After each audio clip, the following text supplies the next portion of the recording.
The purpose of tonight's call is to further learn what the Vakaros technology can offer users at the Winter Championships and the North Americans.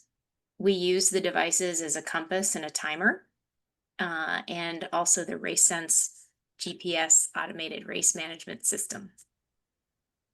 The device can collect more data that could be used post-racing or displayed while you're not racing and using it while practicing. And this call is really not to determine or discuss, for that matter, if the technology should or should not be used in the class. That discussion will be in a few weeks during a town hall meeting on Monday, November 17th at 7:30. That Zoom link will be emailed out to members this week. But before I introduce tonight's panel, I'd like to introduce class president David Stark, and he would like to say a few words. David? Yeah, thanks. I'll be real brief and we'll get right to the panelists. But a couple things I just wanted to mention. Laura said it best, that tonight's call is more about how can we use the technology, even away from the race course, to become better sailors and learn more about what we're doing on the Lightning or any other boat. And that's really the focus for tonight. And the second thing I wanted to mention is, how lucky are we? We have this great opportunity to use new technology. So far, we've used it at two major events that at no cost to anyone. And I was reminded I was sailing this weekend, not in Lightnings, but I was using RaceSense, and again, using it in a different format, in a different place. I learned a lot, and I think that we all should have to keep that in mind when we're thinking about new technology, to be open-minded. And tonight we have some panelists that did just that, and I'm going to turn it back and let them take it off. But just keep your mind open, and let's just have a good conversation about this. And again, please join us on the 17th, because that's when we'll talk more about technology as it relates to the Lightning class. Laura? All right, so tonight we have from Vakaros, we have got Doug Wake, who is also, I could almost say, lifetime Lightning sailor because he's been in the class for that long.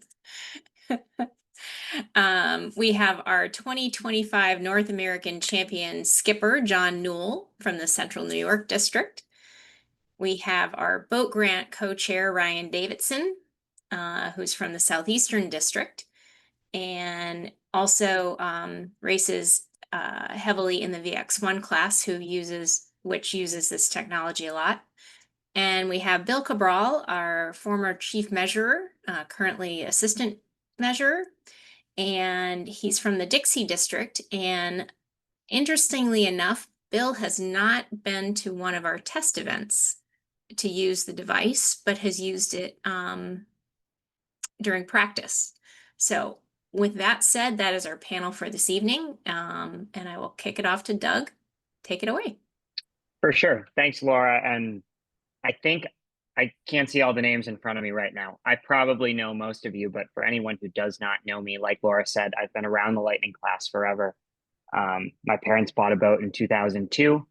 I was 2 years old, actually not quite at that point. My first North Americans in attendance was North Cape. Again, I was just about 2 years old. So I've been around this class forever. I, sort of get the vibe and understand the racing. And I think, we're really lucky to have a class that remains strong over time, have a class that considers new technology like this. And we're fortunate to be in a class that has people who are within our class who are involved in a number of innovations in sailing, whether that's the Morans bringing Mark Setbot to market, or RaceSense here, or the many sail developers that own and race Lightnings. And that's the reason why there's 7 more letters behind your jib when you buy it from North. So anyways, thank you all for having me. And then I want to thank especially John, Ryan, and Bill for being here. We're pretty lucky to have 3 great sailors and also a literal rocket scientist who I think brings a pretty cool approach to this sort of stuff in Bill Cabral. So anyways, I just wanted to, when Laura proposed this idea to me, come tonight and talk a little bit about some of the data that we can see from the North Americans. Talk to some of these amazing sailors about how they're using their Vakaros devices, whether that's in training, racing, all that sort of stuff. Just basically, how can you improve on the water? Because I think we'd be hard pressed to find a person on this call who does not want to get better at racing their Lightning. I think that's the reason that we're all here. And we're all resource constrained, whether that's cost, time to practice. You may not have the fanciest boat, whatever it may be. But there are new ways in sailing, and really in almost every sport, whether it's at the top end of Formula One or down to high school cross country, where using instruments, whether that's your Garmin smartwatch when you're going for a run, live timing and high school sports, all the way up to the million data points coming off of America's Cup boats, can really help you improve. So, with that said, I wanted to sort of go to John first. Obviously, John just won the North Americans, and he's one of the teams that came to this event, having used an Atlas device in training. And I think John's had his for about a year, something like that. And one of the interesting notes that I heard from John was he came up to me at registration, and I was setting all the devices up into Lightning class mode, which had just the compass and the timer, right? And he said, "Hey, can I leave it with the speedo and the heel on for the practice day?" And I said, "Yes, you just got to put it back for the race day." And so we did. But I sort of wanted to ask to John, most of us have never sailed Lightnings with any sort of instrument on the mast telling us anything other than compass. How have you been using the speedo, heel, all that sort of stuff to improve? Is it something that fits into your training? How does that sort of look? Because I was sort of struck when you asked that question at the registration day. Yeah, I guess I'll rewind a little bit. And I first got the Vakaros primarily for the Melgus 15. I've had a Melgus 15 for 3-4 years now, and that's always been a pretty key instrument for that boat. And I was hesitant to get one for probably a lot of the reasons that folks across the planet are. There's a pretty steep cost to it, and I consider myself a feel sailor and kind of grew up sailing small boats without a lot of instrumentation on it, and so on and so forth. And finally, the guys that were winning in the fleet in Rochester here, all of whom are very, very good sailors, kind of convinced me to give the Vakaros a try. So I bought one and really almost immediately saw my performance improve. And this is in the Melgus. And then kind of got used to playing around with it in that. And, quite frankly, I kind of sail that more regularly than I do the Lightning, just because we don't have a real strong local fleet here. So got used to really watching the heel angle, the speed. It's nice when you're kind of all talking the same language off the water. So, hey, what was your target upwind speed tonight? All right, that's what I was going for. Heel angle, we saw this was flat was fast, so on and so forth. So kind of took that into the Lightning when we had the opportunity to practice, and did just as Doug was saying. If we're not racing under the class rules, have that thing on the speed and heel angle. And I think it's really beneficial, particularly the heel angle, and how that impacts the speed. It's when you're one design racing, generally you're around people, you kind of know if you're going fast or slow. Sometimes it takes a little while to get there, but you figure it out. Then the heel angle, really, what I found really kind of drives that. And being able to say, all right, 5 degrees feels really good in this breeze. This is what the boat feels like at 5 degrees. This is how fast we're going. Change that to 10 degrees. Holy smokes, we're not going as fast, and so on and so forth. And, for me, because I do tend to have a pretty good feel for the boat, I was able to kind of calibrate that heel angle in the feel to where we want to be. So I think heel angle is kind of one of the biggest tools. And then the other thing that was really astonishing in the Melgus at first, and then it kind of rolled over into the Lightning, was, how much it takes you to build out of maneuvers. Oftentimes you come out of attack or a jibe, you kind of feel the boat, squirt forward, and you're like, all right, I'm there, back to normal sailing. And, what I found in both of the boats was, it really does take you a little bit longer than you think to get back to where you are. And then you evaluate, all right, what tack felt good versus what tack felt like I dropped the tiller and almost fell overboard. And you kind of calibrate that too, and how that feels coming out. So I think, there's a lot of kind of associating what the numbers are to how the boat feels, because we don't, have that functionality when we're racing at this point. And, that's what's helped me. One final thing, I guess, and I mentioned the cost being a concern, and I was talking with Travis Odenbach actually before I bought one. He goes, what are you talking about? Like, do you have any idea how much it would cost you for a coach for a day, 2 days? And like right there, you're you're breaking even, if not ahead, on purchasing one of these. So while there was a little sticker shock, you get a heck of a lot out of it, or any instrument for that matter. If you're willing to put the time into it and get a little creative. For sure. I think it's interesting that you were talking about the heel angle. I'm going to share here, and hopefully everybody can see this. This is something that not everyone might be aware of, but at the North Americans, for the vast majority of the course, not when you guys got way far away up at the top, but we could have the data streaming off of all the boats. And so I've actually got John starred here, and we can see his data in this top row on the side here. And I spent a little time earlier today looking at the data. And hopefully there can be some more concrete takeaways rather than what do you do if you have a Vakaros. But here's how the leaders were doing it. And we've got the heel angle here. And obviously you can get a little unsettled off the start line, but just across the board, if you watch John's heel angle, these guys were sailing, I would say, generally 3 to 5 degrees flatter than most of the fleet on the breeze.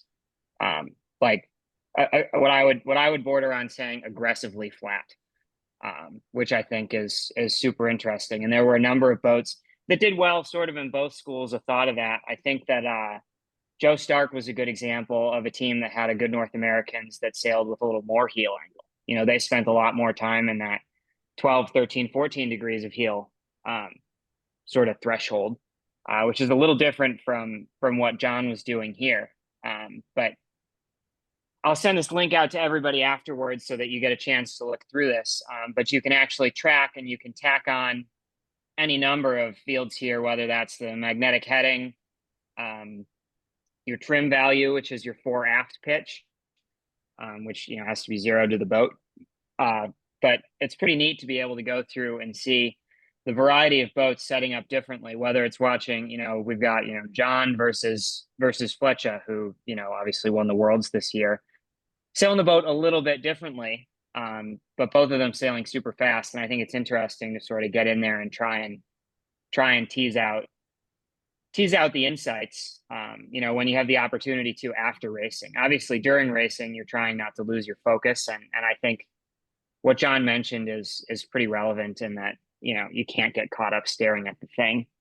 But I sort of want to bring it then to Ryan, who we've mentioned has done a bunch of sailing in a bunch of different classes with huge amounts of success. But a lot of VXing lately. And like Laura mentioned, the VX1 has been, using Vakaros Race Sense for probably 2.5 years now, for every regatta. So Ryan spends a lot of time as a tactician on a VX, probably looking at the compass numbers in the Speedo. So for Ryan, how does it play coming back into a Lightning and maybe dialing back the data a little bit? And the same thing for you when you're racing the VX.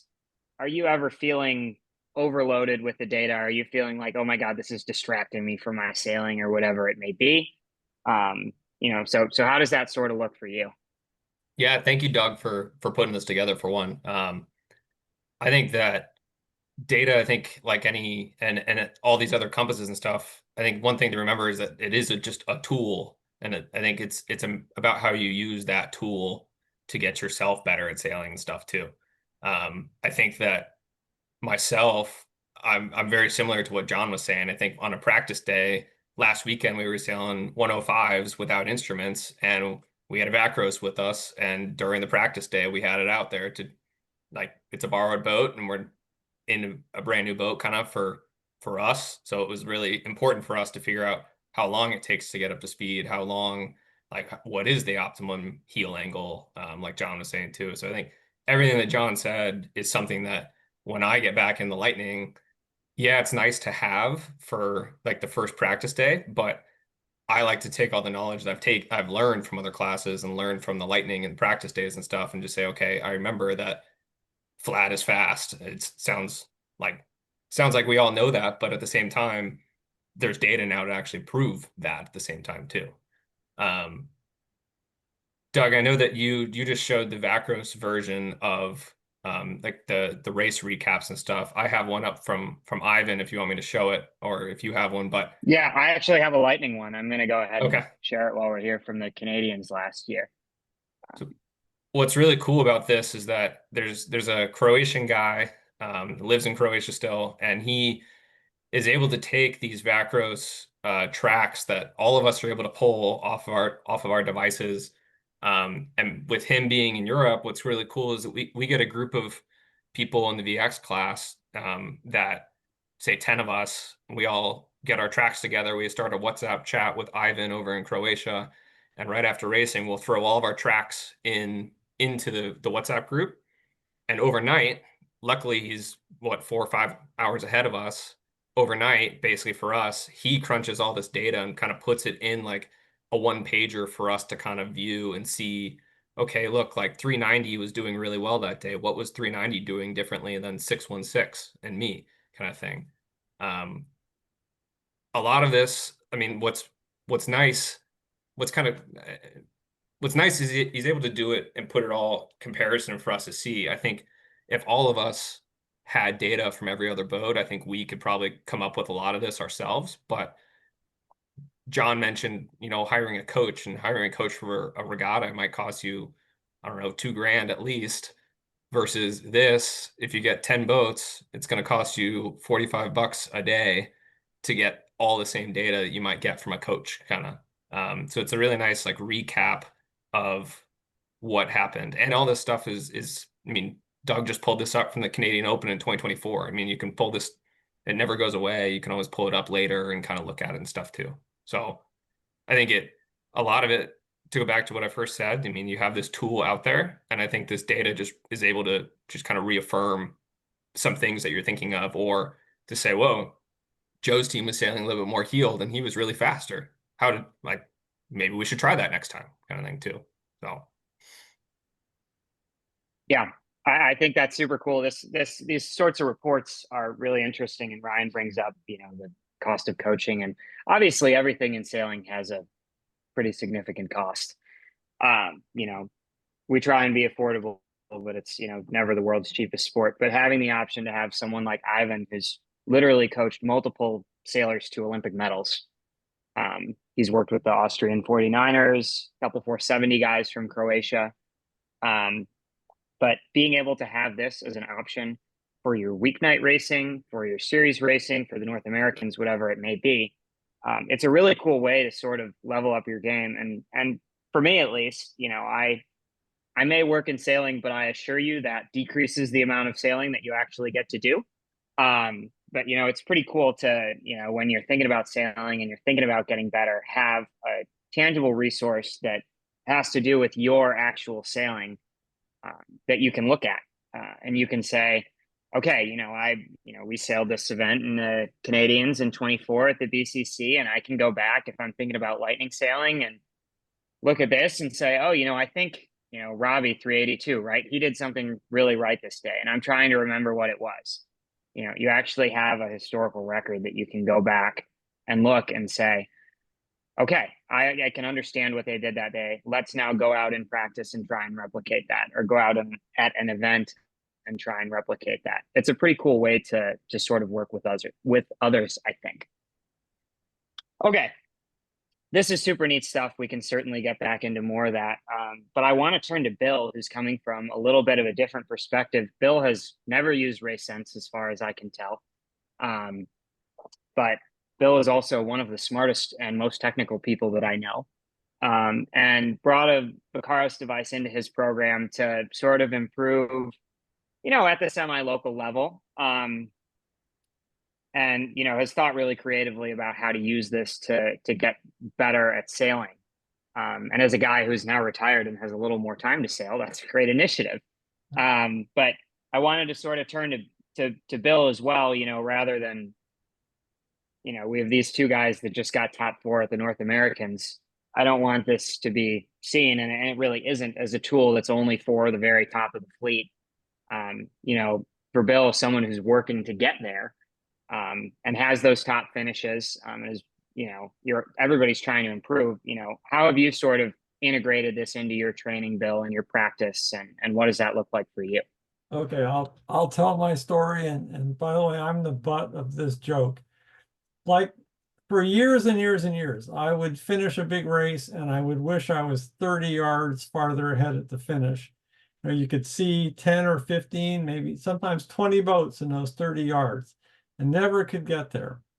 So I got the Atlas II. The Edge wasn't out when I bought it. And I first regatta that I used it in was a local regatta here at Severn Sailing Association. I did pretty well that weekend. I actually won that particular event. I was very happy with my performance. And I went and I downloaded the data and I put it into Charted Sails, which was the analytical program that I chose to subscribe to. There's several. And I said, well, let's see how well I'm tacking, because I suspected I don't tack as well as I could. And the results were appalling, absolutely appalling. In fact, they were so bad that I had to get up and walk around the block and face the data for my performance. And I picked my best tack and I said, well, what if all of my tacks were that good? What if I was consistent? And if I had been consistent, I would have gained 272 feet in that one race, which, by the way, I happened to win. Well, 272 feet, that's 66 yards. I was only desperate for 30. So I really, it was just mind-blowing to me. And a week later, we had a regatta that was multi-class. It was more of a fun distance event. And so it wasn't lightning specific, so I didn't feel constrained to stick to timer and compass. So oh, by the way, the analytical program also told me how I was screwing up my tacks. It told me that after the tack, I was not getting up to speed. Like, I'd roll into a tack at 6.2 knots, 5.9 knots, and a minute later, I would not be at 5. And I thought hard about that. I thought, well, I'm holding high. I'm not putting the bow down and accelerating. So I had this free-for-all distance race fun event. I turned everything on. I talked to my crew about it. We did 20 tacks and we watched the speedo. And after a tack, I would put the bow down until I had that puppy up to speed. And then we went back into our regular program, and I didn't get all 66 yards, but my finishes over the rest of the summer have been noticeably better. I mean, I won a couple events. I placed in several. It clearly has helped a lot. And just being able to get out there and practice and, put the bow and realize how far I had to put the bow down, or how long it had to be down before I could sheet in that last couple of inches and get back up to speed, has been really, really has helped my sailing a lot. Now, there's an app in the Vakaros that you can practice tacking, and I haven't had a chance to play with it yet, but it's when the season starts again in the spring, that's very high on my list. It's also, it's very big for me to start looking at more of this data, to get out there and practice with it, or to download it and look at it after a race. I think this is a fantastic opportunity if you're willing to be honest with yourself and look at the data. And in my case, I had to admit that it was telling me I wasn't good at something basic, something I've been doing for decades. But I also figured out how to change it, and I got better right away. So it paid for itself, very quickly. And I don't think a coach could have told me in the Lightning what I learned in the first 2 weekends I used it, because he wouldn't have been on the boat with me. In this case, it was, I looked at the data and there it was. So I think it's great for that kind of stuff. And I'm looking forward to racing with Race Sense and seeing, if I'm over or not, and being able to know right away. I think that's a fantastic concept. So For that's sure. my story. I like it a lot. I can think of 10 or 15 things I could do with it. I just haven't had the time to work on it yet. Yeah, I think that's a super interesting point about practicing alone. You know, you think at all ends of the sport, we are not all so lucky as to be members of the Buffalo Canoe Club and have, you know, 4 world champions that we can go sail against every Tuesday night. You know, certainly that's been the case for our program. And so being able to practice alone and have some sort of reference point that you can hold yourself to has been really valuable, whether it's in the Lightning or other boats. I will say, by the way, that I've applied to be a junior at the Buffalo Canoe Club, but for some reason they don't accept my application. Exactly. We all would love to do that. We'd get a lot better at lightning sailing. Yes. But anyways, I think that's super cool. You consider, you know, all ends of the sport. Sort of the highest end that practices alone that's relevant is the America's Cup. And, you know, we think about the ultimate in performance in sailing, it is the America's Cup. And many of the same fundamentals that, you know, Bill is using to go out and practice alone in his Lightning in Annapolis are the same fundamentals that Emirates Team New Zealand is using to win the America's Cup, because they don't have training partners, right? You know, they're out there sailing their one boat. So it's pretty neat that that's an option. So anyways, a little bit on that. I want to jump back to the North Americans for a minute, because I know that a lot of people have not seen much of the sailing data from the regatta. And I think I really want to just focus on the first day of racing, because the second day we had one funky start where everybody decided to be 10 meters too early, and then the next race we had to blow off. So sort of spent the time looking at the first day of racing, and thinking about just general fleet dynamics. I don't think we race a lot in the Lightning with any sort of tracker on boats, and I think that it's pretty novel for people to be able to see what boats look like on a start line. So just some takeaways on starting, and you know, I'll probably go back to John and Ryan on these to get their thoughts as well. We all know what line sag is, and we know why you want to take advantage of the sag. We know how easy it is to slip into being part of the sag. But this is the start of race 1. I'm actually going to turn the floating sail numbers off so you guys can see it. And these little ladder rungs that are only extending above the line are 25 meters each. So 25 meters, 75 feet, call it 4 boat lengths, is each of these ladder rungs. And here's an example of at 0, what the fleet looked like on the first race of the day. And I get the sense that a lot of people are going to say, oh my God, that's a lot of sag. Those people in the middle must really not know where they're going. I'm going to play the race now and go until maybe, you know, these couple boats here get to the start line. So we're 8, 9, we're 10 seconds in. A number of boats have still not crossed the start line. Let's turn the flag on there. You know, we've got great sailors all around here who are, you know, maybe a little bit later, you know, whether that's, you know, Ched's a little late here. Cristobal, I flagged him with a USA number, unfortunately. You know, there's an easy 12 seconds that you can gain in a race. And, you know, you might say, oh, well, was that the only race where that happened? No. Here's an example of race 2, just for people to get an idea on visualizing what the sag looks like. So you can see both ends. If I go to the boat end here, quite a few boats who are in a pretty strong position, you know, relatively close to the line. They'll cross within 2 or 3 seconds. And then you have quite a few boats here who are, you know, probably 2, 3 boat lengths off the line. And again, if we play the race, it's going to take them a while to get across the start line. And I imagine that most of us have gotten to the windward mark at some point and thought, oh my God, what if I had an extra 2 seconds? Sort of like what Bill was talking about, but let's make it even smaller, an extra 2 seconds. What if you had the extra 6 seconds from starting the race late? And so I think one thing that I really observed at the North Americans, and that, you know, as a Lightning sailor, what I think could be a reasonable takeaway is just, I think people need to prioritize, you know, getting to an end a little bit more if you're not confident that you can hit the middle with the sight. And in Wrightsville Beach, certainly sailing with the ocean off of the pin on this day, you know, if we look at the map here, there's no line sight out on this left side of the screen. So sort of to, John, I think you generally started towards an end. Was that part of it in Wrightsville? Are you just more comfortable starting at ends? What were you sort of thinking about? If I look at these 3 races here, race 2, you were the third boat up from, or race 1, sorry, you were the third boat up from the pin, down at the pin end again in the second race, and then in the third race, a little further up the line, but not a ton of boats below you.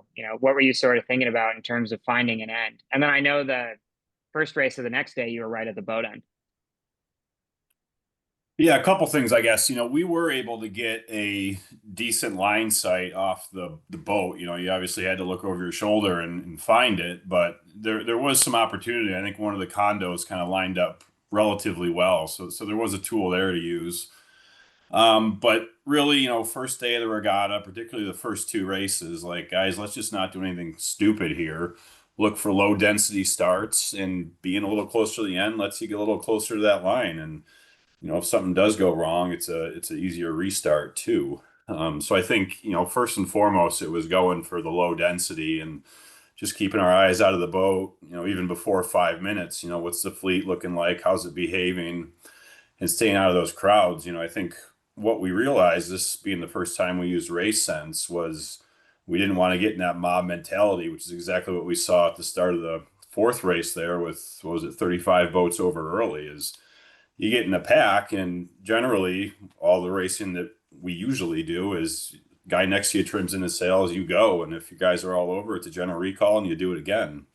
This you can't think like that. So you got to be somewhere where you can not be in that density and make the right decision. And looking at this data, we were pretty darn close to that line. I think at least the first 2 races, anyways, and had open lanes and stayed clean. Even with the right side, a little bit favored. I think it got more favored towards the end of the day that day.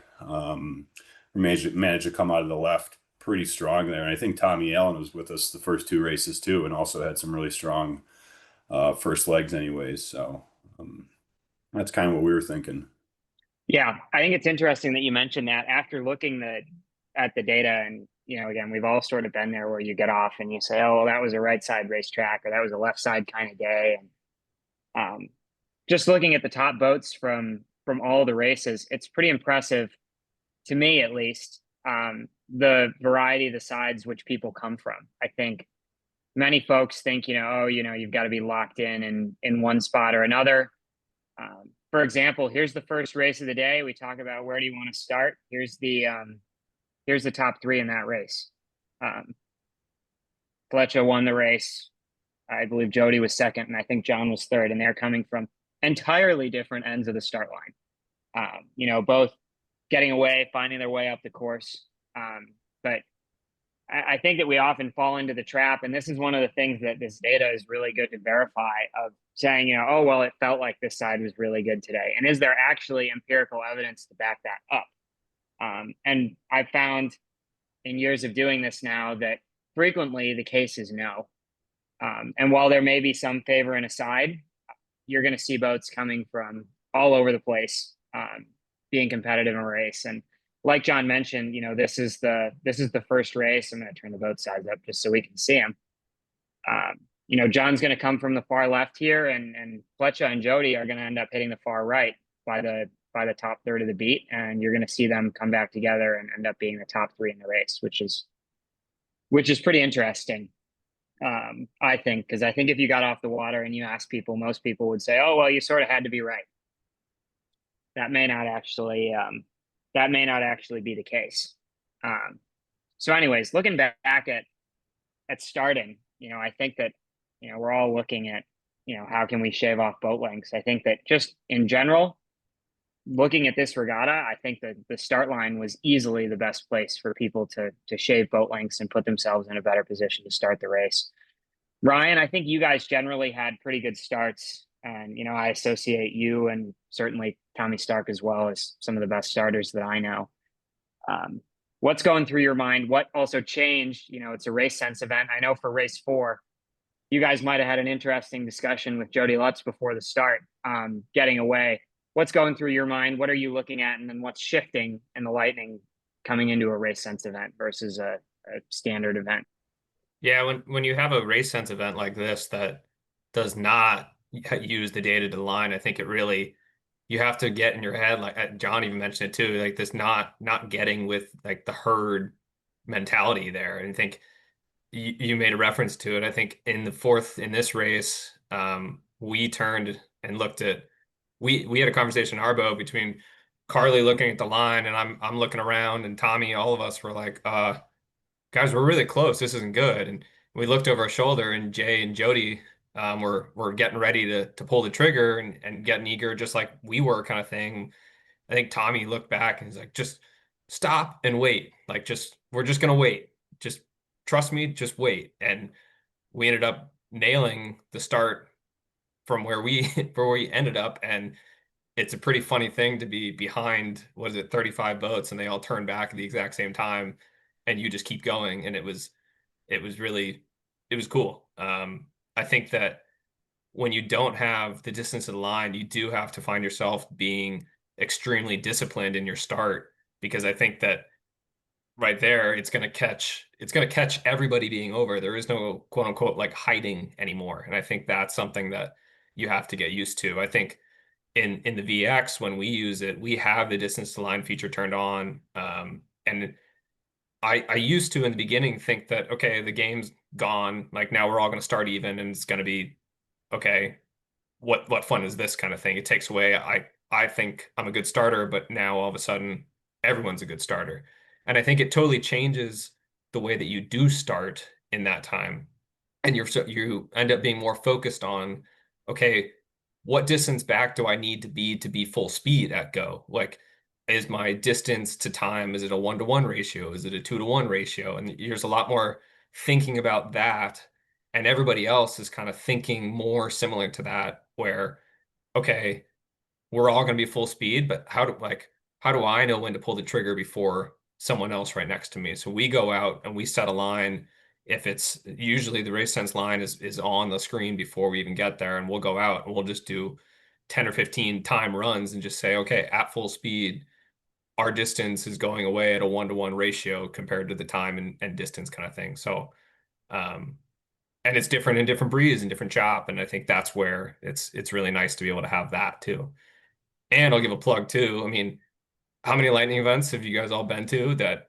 I mean, I'll raise my hand first and say, okay, it's the first race of the regatta. We're gonna have 4 generals before we actually get a start. So let's just go have 4 good practice starts here. Like, I think that we go, arguably, I think there could have been a general called here, and that's a different discussion for a different day. But I think that every VX event that I've been to that has race sense, we've had 1 general recall, and that was due to a major shift and not necessarily people being over too. Yeah, I think the timed run comment is super relevant to lightning racing. And I think it's something that we think about a lot in classes with DTL. Certainly in my sailing, I think about it more there. Just sitting on the signal boat's not a place I've been often for lightning events, but just sitting and watching, I think that there was certainly an opportunity for more lightning sailors to be doing more timed runs and, working on different sites at different angles. For Ryan, again, how did you guys think about that? Did you feel like, how do you judge your distance to the line in the lightning? Is it we're there? Is it boat lengths? Is it time? Because I think a lot of people, in the lightning, it's not as clearly communicated as in a DTL class where you've got the tactician calling out, okay, we've got 15 meters, we've got 20 meters, whatever it may be, where it's super explicit. So how does that sort of work for you guys? I mean, I usually sail with Joanne, and she's in the bow, and she's also terrified of being over. So it's really easy not to be over with her. But I think that's where I think she's always looking at it from a distance to the line point in boat lengths, and she's kind of calling it in her head, saying, okay, I think we're 2 boat lengths. And then when I know that she's getting really worried about it, that probably means we're like a boat length and a half close. And like, I know I can push it just knowing her, but I think I'm thinking about it. And I like sailing with people that are thinking of time to the line instead. So they're always counting out, okay, you have 5 seconds to burn, you have 10 seconds to burn. Okay, we're racing. Okay, we're late, like that kind of thing. So I think I'm always trying to think of it as time to the line. But I think the distance of the line plays right into that at the same time too. Yeah, for sure. I think, certainly for us in the Lightning, it's given us a lot to think about. I, like many of you, had never sailed with distance to line. And now I race in the Melgus 15, and we use distance to line at every regatta, every club race with race sense, and it's completely changed how I think about starting. So, anyways, just to give you guys sort of an idea, I did look through a few numbers, and we get the distance to line at go of each boat is reported to our system. So I can see that for all of you for every race. But just for perspective, I think it's interesting. The first race of the regatta, the average distance to line of all competitors was over 10 meters. So it was 10.15. The second race was 15.44, and the third race was 9.82. So the average competitor was close to 2 boat lengths back off the line, a little more in some cases and a little less in others. And I think, sorry, my Zoom is not letting me click on my taskbar here. And whoop. So anyways, pretty impressive to me how far off the line the fleet actually is. And when you're converting that to seconds, we like to say that, meter per second is 1/2 of a knot. So if you're going upwind at 5 knots, which is pretty typical for a Lightning, you're going up the course at, call it 3.5 knots. And so you're only going up the course at 1 3/4 meters per second. So, if you're 10 meters late, that's easily 5+ seconds off the line as best you can throttle up. So just across the board, I think, looking at the data, there's some you can learn from the sailing, but at the end of the day, this class is pretty tight in terms of speed. And there were not massive shifts in Wrightsville, except for that one race on the last day when it went 20 degrees right. But I think that starting, really what I'm learning is the place for people to most massively improve. Trying to think of what else. So we had any questions come in, just looking at the chat. I want to encourage people, if you have questions, if you want to see anything from the North Americans, I'm happy to show it here. Or questions for Bill, John, or Ryan. We're happy to take anything.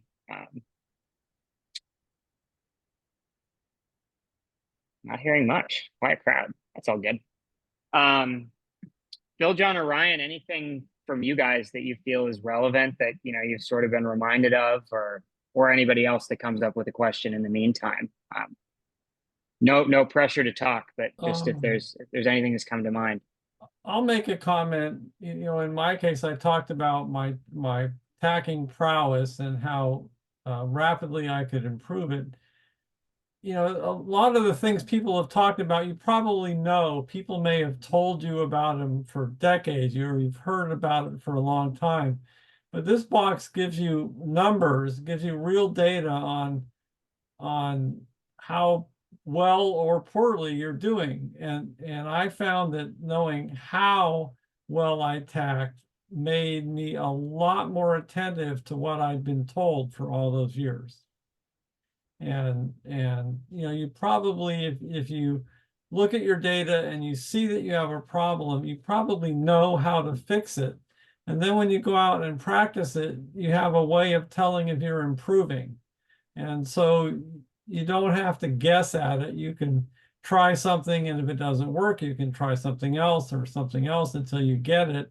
And then you can keep doing that and reinforce it till it shows up in your next race when the box is off or when you can't see the data. And that has worked well for me, and I believe it's going to continue to work well. For sure. Yeah. Sorry, go ahead, John. Yeah, and I was just gonna add, kind of a different perspective that actually Ed Sireline from another Central New York racer was down at North Americans, and after I'd mentioned how we use the Vakaros training, maybe it's obvious, maybe it's not, but he goes, wow, that'll be really good for training new crew. And as we all try and do our parts to get new folks into the boats, whether it's our children or somebody that's looking to get into sailing at the age of 50, having that tangible number, hey, this boat feels good at 5 degrees. So you're going to spend today moving your weight and keep that at 5 degrees. Sailing with Owen and Sarah, they're so good at moving their weight and feeling the boat and understanding that they don't need that reference point. But if you're bringing somebody brand new into the sport, and that's such a key kind of metric of how the boat's performing. Just having that tool there is really, really helpful. So I'm certainly going to use that in training my kids and whoever else wants to sail with me. Yeah, it's pretty cool to be able to look back at things afterwards, like Bill was talking about. I figured I'd share. This is an app that I use. It's called Vantage Sailing.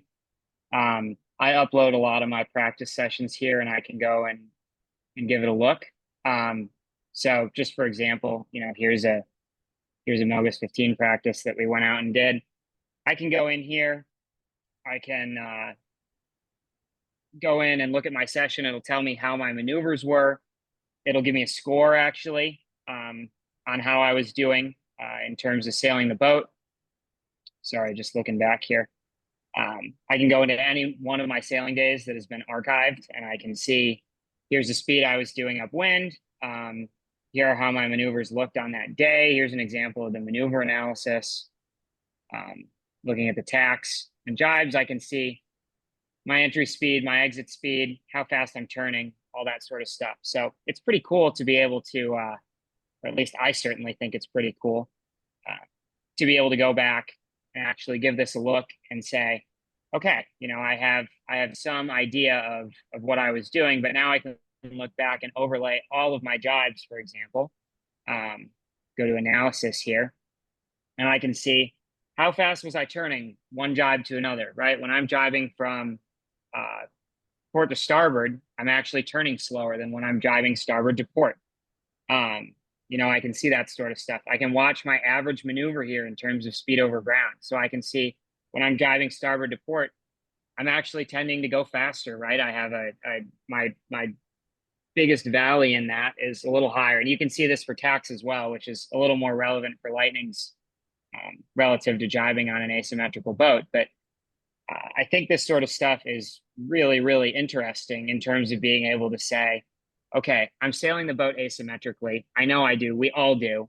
But where do I know that I can clean up, right? Because if I can do things on one tack, I can do them on the other. I think that's been a really interesting point to be able to look at and to prove to myself, like, okay, once again, I can see that my tacks here are asymmetrical and it's going starboard to port again, it's bizarre, right? And so I took the next couple training sessions here to figure out, why are my maneuvers different? How can I improve my steering, my weight placement, my trim, whatever it may be when I'm trying to get onto the new board? So one of those additional things that it's really hard to feel during maneuvers. And so being able to actually see that and put numbers to it, I think has certainly helped me improve. So anyways, anything else from anybody? I don't want to keep anyone. I know it's a weeknight and folks probably have families to be with and other things to do.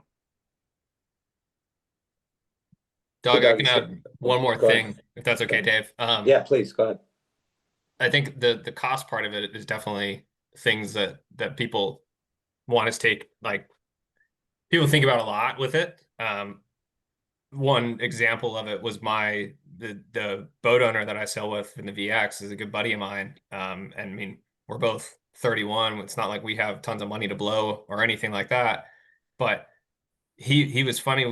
He ended up getting it for the VX, and the first day we went out racing, I started calling numbers again for him. I said, all right, like we want to be at this is your heading, like keep it above this or keep it below this or something like that. And he looked at me and goes, oh, that's what you've been talking about this whole time. And it was just a screen that like you can actually read versus it's just a better compass in general for that kind of thing too. It's the amount of customization you can do to it too. I know that he really likes to see heels, so we have the heel angle really big on our screen. Other people have it really small. Some people use time to burn, some people don't. It's just extremely customizable and what you can do with it too. That I think there's so many tools out there that we can all use to get better and to compare with each other and talk about at the end of the day, John, what were you doing differently out there than I was? Oh, that's what you're doing? Interesting. Let me try that tomorrow kind of thing too. So Anyone else sure. have any other questions? Full disclosure, each of these panelists got a $500 gift certificate to Vakaros. No, I'm just kidding. They wish. They Ah. wish. Doug, I'll send you my address. Yeah. I'll just Actually- wrap this up. Does anyone else have any other questions oh, go ahead, sorry. Yeah, I do. I do have more questions. Sorry. Hey, Doug, can you talk a little bit more about what the live tracking looks like? Because I didn't realize that it did that at the same time. I know you can watch the M15 regattas and stuff like that. So not only is it beneficial to us being on the race course, but it could be those at home as well. Yeah, for sure. So every race sense event has a live tracking component. How much of the course you can see and how well is sort of dependent on the race committee setup. We can see for most lightning regattas, we're going to see most of the course, certainly just by having what we call the coordinator device pretty high up on the signal boat. If you add just one more device with a cell phone linked to it up near the weather mark, you'll get the whole course, no question. So actually during the lightning NAs, you could, and we didn't push this out super widely because we didn't have that device on the weather mark. You could watch all these races in this tracker that I'm showing you now on replay. You could see all this live. And so what you'll see is as the boats progress up the course, you can see them racing, yada, yada, yada. And eventually, once they get... Doug, we're not seeing your you know- screen, just so you know. Oh, hold on. Sorry. I forgot that I took it away after I went to the phone. I'm not a tech guy by any means. People say I am. I'm not. So anyways, we're sailing up the course here. You can watch the boats. We're at 0.5 kilometer here. And you're going to see as we get, way up the course, and this is playing in 25x speed, you're going to see boats start to jump a little more, and then a lot of them will drop off once they're about a nautical mile to weather. And then you'll see them actually come back in when they're going downwind. So I was watching on the tablet, I could actually see a good portion of the racing. You can start to see boats sort of dropping out, popping back in, dropping out, popping back in. They're going to go around the weather mark. They're going to come back down. We'll fast forward a bit here. And then you'll see the fleet start to come back into view as we come back towards the leeward gate. So for any event that's running race sense, no additional cost, you have live tracking, which is pretty cool. I think that certainly, I know the #1 Lightning fan in America right now is probably Bill Bogartis. I mean, there's a guy that just absolutely loves watching lightning sailing from afar. So I did send him the tracker link. And he was loving it. But yeah, so any of these events, live tracking is an option if you're running that. And that's from club racing. We do all our club racing here in Madison for 3 fleets with Race Sense all the way up to, the Star Worlds this year with 110 stars on a start line that was 0.7 of a mile long. So anyways, that's absolutely a functionality. There's other stuff too. One of the cool things that we've built and released recently that we did not use at the Lightning North Americans, but is a super cool feature is 3 boat length circle detection. So we have the option to show a boat, basically have a light go on the device when they enter the 3 boat length circle, which isn't, telling you whether you're overlapped or whether you have rights, but where it's really useful is, when you're entering either the upwind circle or either the gates, when you're entering at sort of an odd angle and you need to get in and then turn. So whether that's at the weather mark and you're lee-bowing someone and you need to know whether you're completing your tack inside or outside of the circle, so you can either luff or not. That's super relevant. It has already prevented a number of disagreements. And again, you can also come back to this tracker data, and we have seen time and time again, this is a pretty consistent thing. This is admissible. And we've seen many protests cleaned up as well, where people look at this data. We have devices on the marks. The marks actually project a little 3 boat length circle around them. And this tracker, as opposed to many other trackers, actually uses magnetic heading to orient the boats. And so you'll see these protests where, like most protests are, it's not a disagreement about the rules, right? It's a disagreement about the facts. I was clear ahead, I was clear behind, whatever it may be. Being able to actually look at this sort of agnostic top-down view has been huge in a number of cases and in sorting out those sorts of incidents and stopping them from even having to go for the room, right? It's, you get on shore, you look at this, somebody retires or somebody withdraws their protest and it's over, which I think is super cool.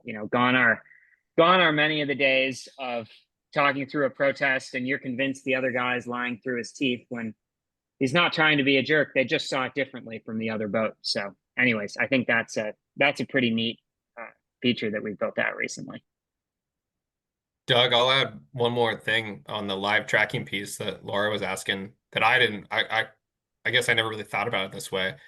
During the lightning storm that we all ended up in at the NAs, what I thought was really interesting to talk with Todd about was that, okay, we're blowing the racing off, and the race committee boat, I think the driver was like, okay, we're going in. He said, no, drive to the center of the fleet. So that way you can see every single boat on your screen and know that everyone is safe. So from a safety standpoint, I thought the live tracking part of it was something I had never even thought of, but it makes complete sense too. Yeah, so we didn't sort of mention that here, but yeah, we could see all of you during that squall at the North Americans. Like Ryan sort of mentioned, we drove into the middle of the pack, and we could actually see, it was sort of neat on the race committee tablet. I could see all the boats getting up into tow lines. You know, I could see 3 boats in a row all pointed the same direction. And I could say, okay, there's 11 and 3 and 17, and they're all on a tow line there. And we could also look and see, okay, at this bearing from us, there's a boat that doesn't look like they're on a tow. Who is that? We could find their bow number, and then we could tell the race committee volunteers who were on whatever boat was going to tow them, hey, here's bow 24. They're at this bearing from us. You know, they need a tow, right? Like they're out there all alone. So it was pretty cool from a safety aspect at the North Americans. And obviously you never want to be in that situation, but it was neat to be able to keep track of you all when we couldn't see the front of the boat. So anyways, sort of an interesting note there that hopefully you never have to put to use, but another thing that we used at the end. Hey Doug, it's Dave. Quick question. Just what's the difference between the Edge and the Atlas? That is a super good question. So we have actually 3 offerings now. We have the Atlas 2, the Atlas Edge, and the Atlas Halo RTK. So the Atlas 2 is sort of the flagship instrument with a screen. The major features of an Atlas 2 that would want you to upgrade from an Edge are wanting to use distance to line or any of those features, or using external sensors is the big thing. So not relevant on a Lightning, but if you have your J70 and you don't want to have a bunch of screens on your mast and you want to have your paddle wheel connected to your Atlas and a wind sensor or a load cell, whatever it may be, you can do that all with the Atlas 2. So the Edge, super similar, no distance to line, no external sensors, but the same accuracy and the same race sense support. And then a cool new feature or a product, excuse me, that most people actually haven't seen yet, that I'm going to show to you guys, is this little guy. Let me get back to the light so you can see it better. Yeah, take your if you want to take yourself off. Yeah, I'm going to take off share. That way you can, there you go. So we have this guy here, which is called the Atlas Halo RTK. And this is more than likely what the Olympics are going to be using for the next go around. The Halo has no screen, and it has what's called an RTK GPS receiver, which is the same technology they use in SailGP in the America's Cup. So this thing's pretty cool. It's accurate to 1 centimeter, which is pretty amazing that we can do that with a bunch of satellites that we shot up in 1970. No screen. It's got a light ring around the outside. And this can either connect to a watch display or to an Atlas 2 or an Atlas Edge to feed in information, or it can run standalone. So this is sort of the absolute latest and greatest in race management technology. You know, it's a little harder to run because when you have 1 centimeter positional accuracy, that means you need to mount the thing accurate to 1 centimeter. The boats need to be built to 1 centimeter tolerances, which in Olympic classes, I can tell you they're not. So anyways, that's a cool one there. But for the Lightning, the Atlas 2 and the Edge are definitely the most popular and reasonable options. And if the class stays away from distance to line, the Edge is the perfect device for the Lightning. You know, unless I was sailing other boats, I would not have an Atlas 2. But with that in mind, I've been surprised before. But if the class ever wanted to try distance to line, they couldn't use their Edge. They could use their Edge, but they would not see a distance to line readout. You can use it for race sense, but you won't be able to see distance to line ever on an Edge. Right. So if we wanted to trial it as a class, you need to have me bring in a box of Atlas 2s, basically, rather than Edges. Okay. So yeah, those are the primary devices. I actually don't have one right here. I have a box so you can see what the sort of form factor looks like of an Atlas Edge. But all my devices just got sent off for the August 24 Nationals. Cool. Well, I know that it's 8:33 Yeah. for you guys on the East Coast, so happy to wrap here. If anybody else has any other questions, I'm going to throw my email in the chat. It's just doug@vakaros.com. So feel free to reach out if you have any thoughts or want to run Race Sense at your event or whatever it may be. Well, Doug, on behalf of the class, really, we appreciate his education for me tonight. I mean, I learned a lot. And as I said in the very beginning, I think it's important for the class to keep an open mind, and it'll be interesting to have more of an open discussion. You know, a lot of the class members, as you know, maybe weren't at the North Americans or weren't at the Midwinters and are more stay-at-home sailors, but we want to educate them as well. And we're hoping that we're able to do that. And this really helps all of us be educated to pass that on down the line. So thank you very much.